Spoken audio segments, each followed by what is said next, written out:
Hi, welcome to the video. This is the first in a series of videos that I'm going to be making on the Orlandoo Hunter series of 1/35th and 1/32nd scale trucks. As you can see, I've already made a couple of them, and I've actually got all three in the series. So I've made the Mitsubishi, not yet painted, and that's pretty good. I've made the Jeep Wrangler, which is actually, it says 1/35th scale, and actually I believe that all of these are in fact 1/32nd scale, and I haven't yet started on the Ford F350. In this series of videos, I'm going to be looking, in the first place in this video, at some of the sort of basics of what you might think about before you even start building, and then I'm going to be doing a few build videos, particularly picking up on some of the more tricky stages of the F350, and I'm going to be showing you how I installed the electronics into the Mitsubishi, which has actually got sound in it as well. And I'm going to be doing some running videos, and I'm going to be doing some videos on a course that I've started making that adds even more fun to these. Okay, so within this video, I'm going to be talking about creating the right working environment, some of the parts which are needed, because not all of the parts come with the truck that you need, which kind of gives you some options, which I think is quite good. I'm going to be talking briefly about the radio control system which I put into it, which fits nicely. I'm going to be going through all of the tools which I used to put this together.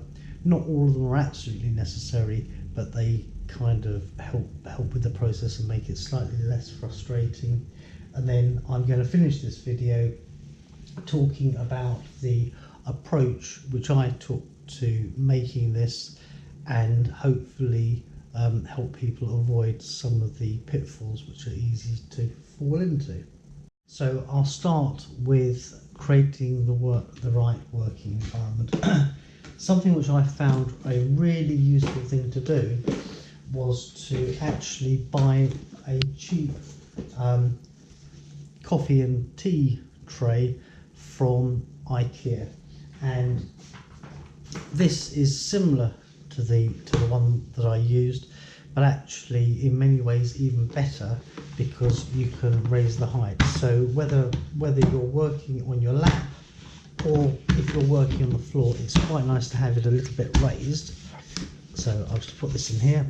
This cost £7 from IKEA, which I thought was a pretty good price. The other thing which I found was it was quite important to have good lighting, and I just used a standard kind of desk light, and that made quite a difference to me being able to see what was going on. And one of the things about these kits is the parts involved are incredibly small. Okay, so that's it for the building environment. It's kind of quite handy because you can't really build these things in one go, or it's not necessarily practical or enjoyable to do so. And what I found was it was quite good because I could sit and work on the trucks, you know, sitting with the family when they're watching telly or whatever, and then I would be able to easily put it away, or maybe go upstairs and work on it. Okay. Right, that's the working environment. The next thing to think about are the parts needed. Now, the trucks themselves typically come with the same sort of parts. So you'll get the body, you'll get the wheels and tire set, you'll get the parts for the suspension arms, you'll get a tool set, Here there are various parts here for the transmission, chassis, shock absorbers, and that's what you will typically get with the truck. Put those away for a moment. Now, there are some things that you need. The first thing is you're going to need a gearbox of some sort, and there are several options that you can use, and all the trucks use the same ones, and they come like this. So you've got a little motor. Hopefully you can see this with a gearbox in the end, and they come in a number of different gear ratios. In my 2 trucks that I've built so far, I've used the 1:150 ratio, which is quite good for crawling. If the cars are out in the open, they can appear very, very slow, and I understand that you can get them in a ratio of 1:80. This one here is a 1:80, which I think is probably going to be too slow for me ever to use on anything, to be quite honest. But I actually bought 150 and the 80 so that I could try the two. I put the 150 in, and that was fine for me. I believe that they do 1 to 200, 1 to 300, and 1 to 500. So you're going to need a motor and gearbox set. They're quite cheap, somewhere around £4 or £5, depending on where you buy it from. And you know that to my mind, given the typical price of parts for radio control cars, is almost cheap enough for you to buy maybe more than 1 gear ratio so that you can try them out. Although I would say that once you've installed it in the truck, it's going to be, you know, a little bit of a job to get the thing back out again and to reinstall a different ratio, but that's certainly possible. The next thing that you're going to need is you're going to need a speed controller, and Orlandoo do a combined speed controller and light controller. This is actually a 3-channel setup, whereby this board, which is in here, controls the speed of the truck, the forwards and the backwards.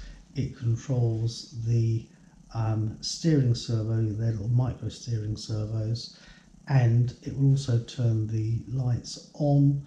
First of all, the headlamps are dim, and then if you're using the 3rd channel, you can actually make the headlights bright, so you can have the lights off at low beam and at high beam, which I think is pretty good.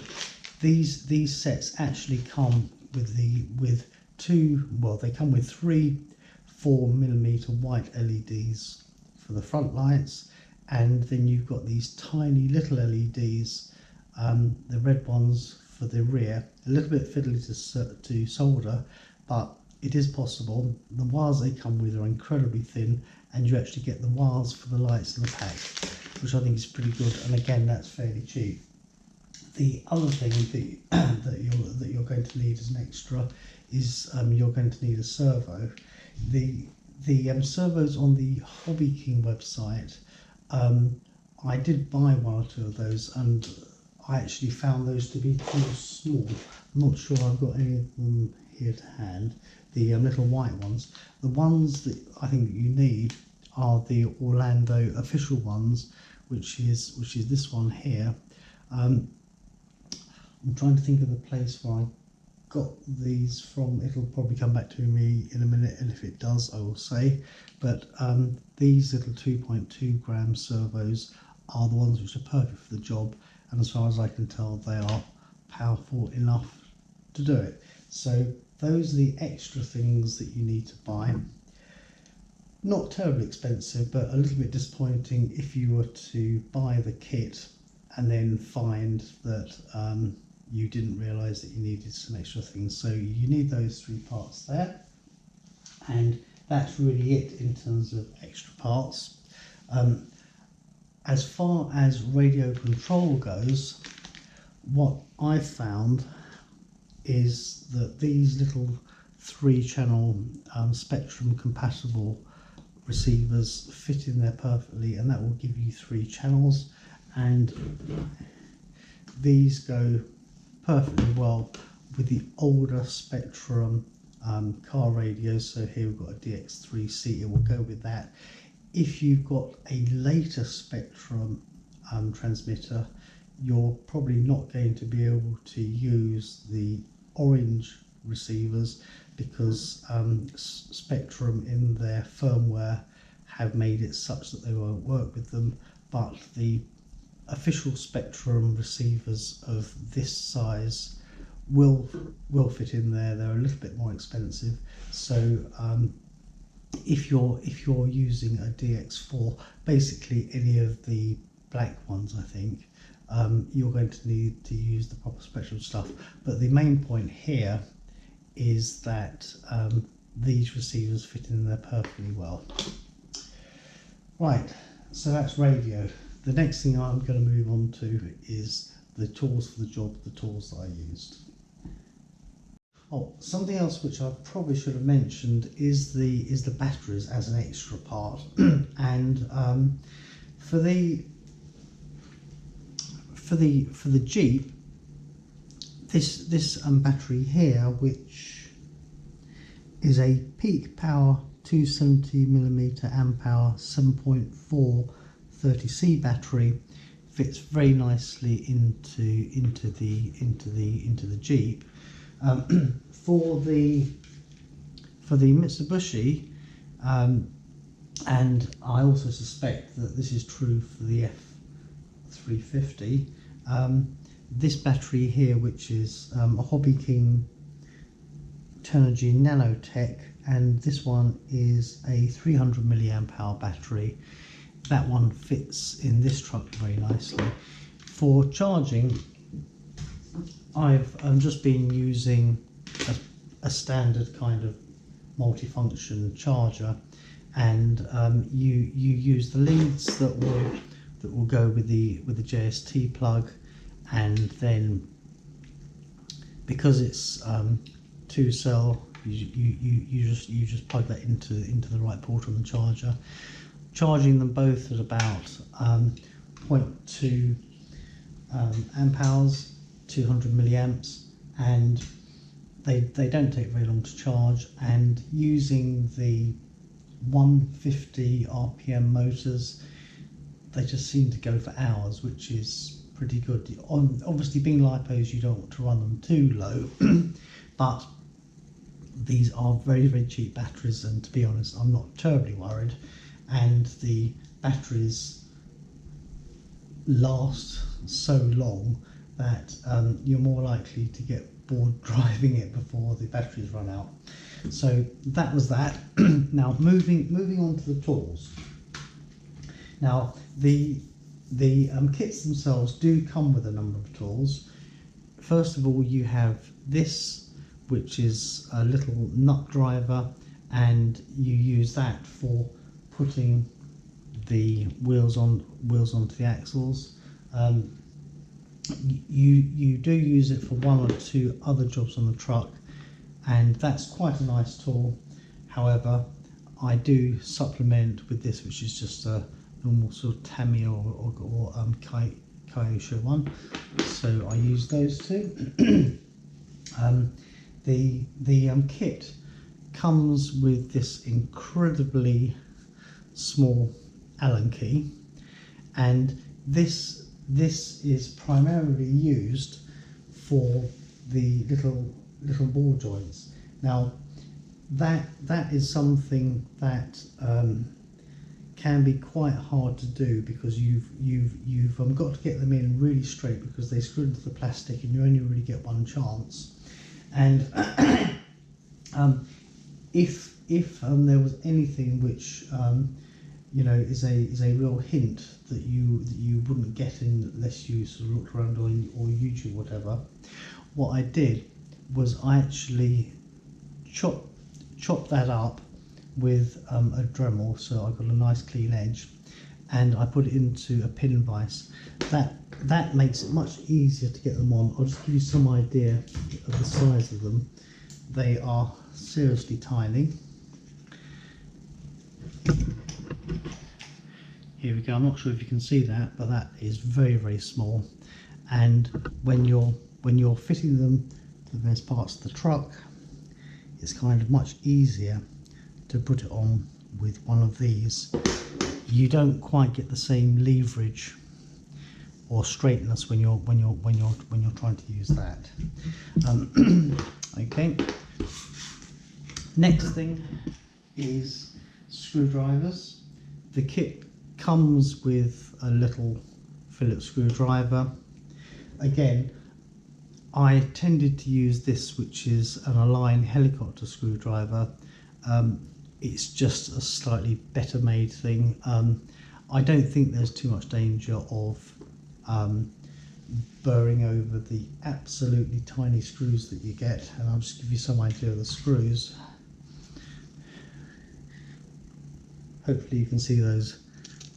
They are seriously tiny. One thing which is a hint that I will give here is that with the screws being so small, it's useful to have the screwdriver magnetized. And what I did was I took a magnet from one of these sets, and the kids have got lots of these things. In the end of each of these rods, you've got a magnet, and I just used a knife and a pair of pliers, and I cut it out, and I actually extracted the magnet. And if you stick that to the side of a screwdriver, the screwdriver becomes very magnetized.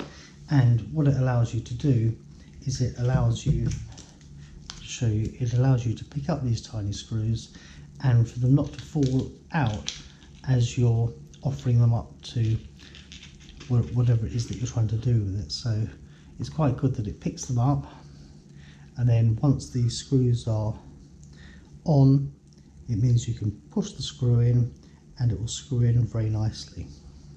Put those back.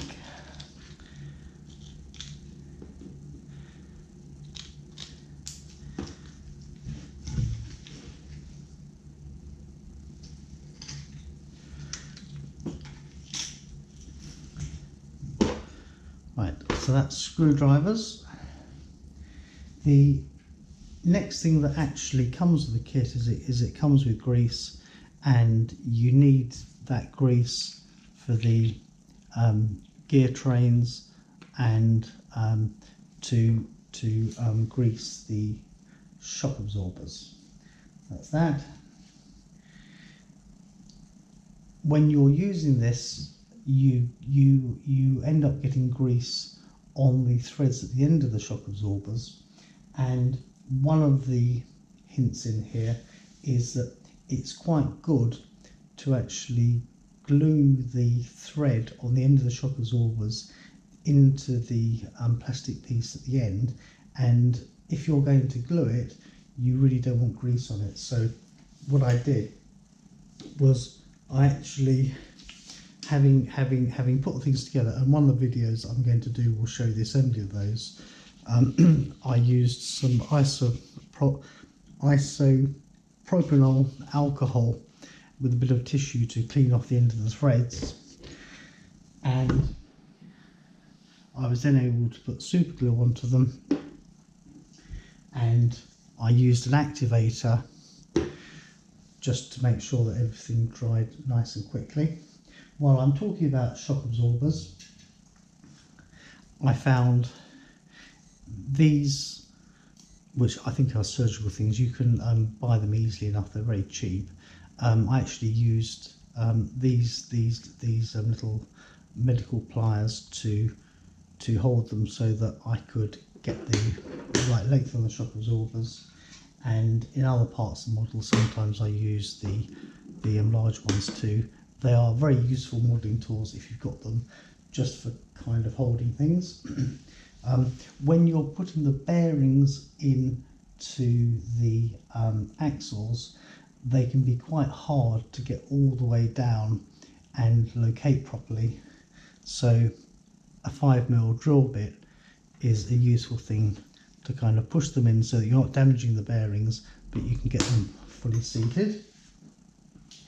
When you're putting the shock absorbers together, and when you're getting the lengths on the rods for the suspension, it's really important that you get the lengths absolutely right.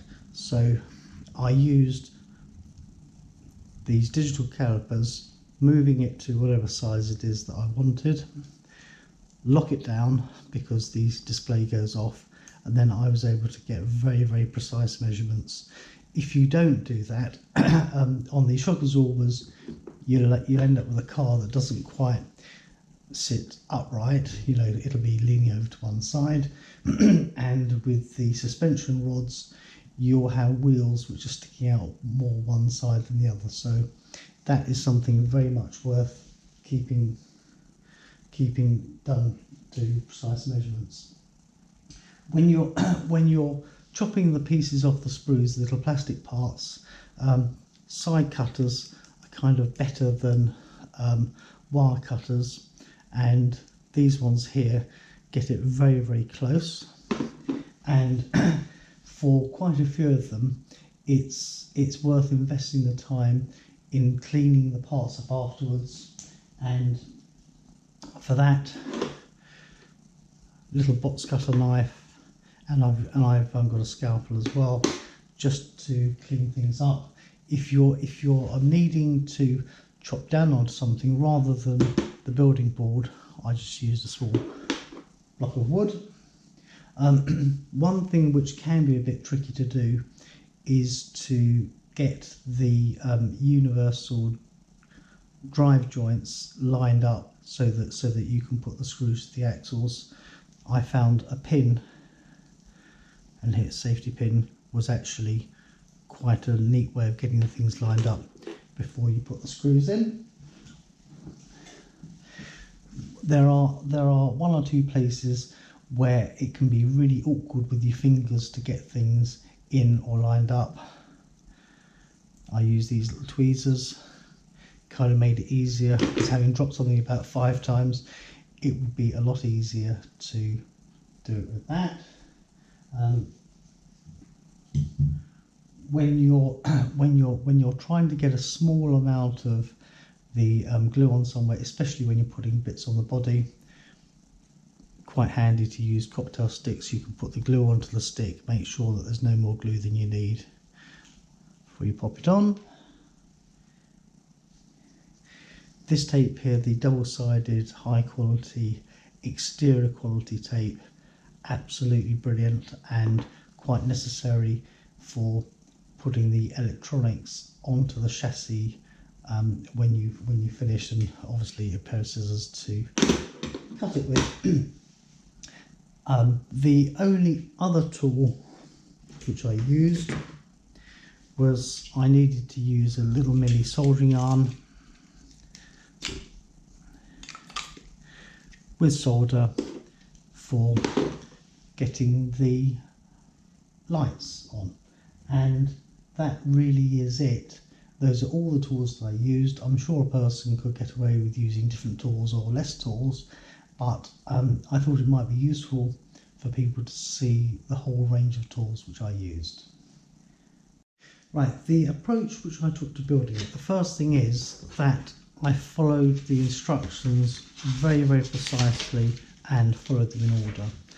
I didn't find that there were any mistakes in the instructions. They're quite easy to follow, but I found it very much worth following them quite precisely.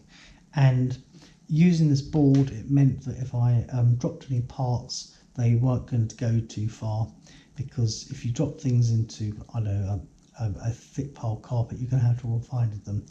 If you do drop them, I found the best way of finding things is just to use a magnet and, you know, cast it across the floor until you hear something being picked up.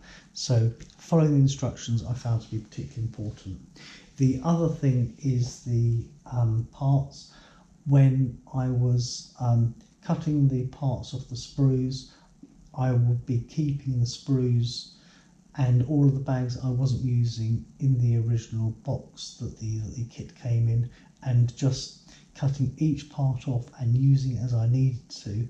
I wouldn't even cut a whole sprue's worth of parts in one go. I would literally take it one part at a time, because you never know when you get interrupted and come back 2 hours later, 5 days later, 2 weeks later, and you might just find that you've lost things or you've lost the thread. A lot of the parts can look very similar to each other, so it's worth being very careful that you take the parts off just as you need them. The other thing is, I found it very useful to have this little organisation tray which I bought from Maplin's, the electronic shop, and I took the lid off, so whatever tools or small parts I'm using tended to go in there and not roll around too much, and it helped keep the work area nice and uncluttered, and it meant that I could find the tools quickly.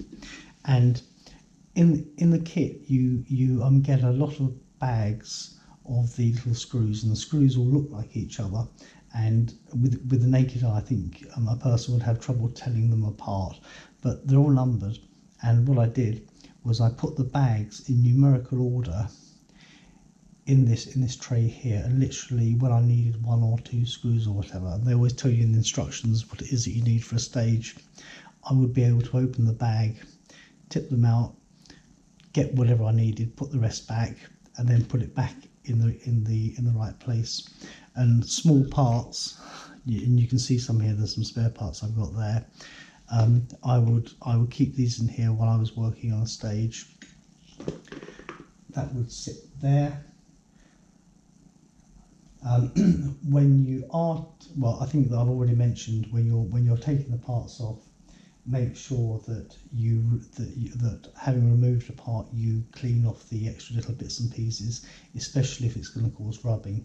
One place in particular where you have to be careful is on the shock absorbers, because if there's anything rubbing, they just won't work properly. And then I guess the final piece of advice that I would give is just to be very patient in your build. These are incredibly rewarding. Be patient and enjoy it rather than throw the thing together. I'm sure it's possible to throw one of these things together in 4 or 5 hours, but I don't think it's a whole heap of fun. And